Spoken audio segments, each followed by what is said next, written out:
Hörmətli xaridorlar, bugünkü maşinimiz Gentrab avtomat bo'ladi, katta ballarning mashini.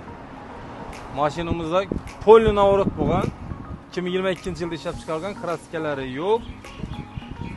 Amerikanka farlari bor, optrasi bor, yumshoq balonlar qo'yilgan.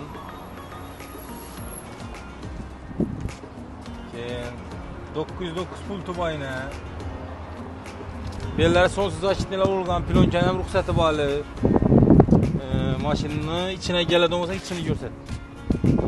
İbelari kojalar qo'yilgan. Malibu barni originali qo'yilgan, Malibu rulni originali qo'yilgan zo'rindan.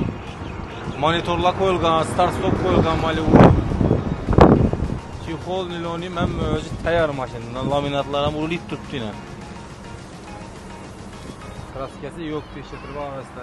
Yurgani 64.000 kilometr. Puluna geladigan olsak, puli 180 milyon adına gelişip veremiz. Kvartira narxi ikkilamchanmasi bor.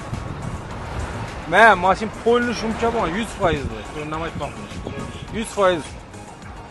Qaytib yurganni yuraverasizlar mashinada. Dumzo'r. Agar sizlar shu mashina qiziqarli bo'lsa, yoqqa murojaat etaveringlar. Telefon nomerlar bor.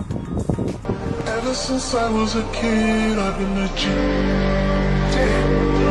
If I was you, I would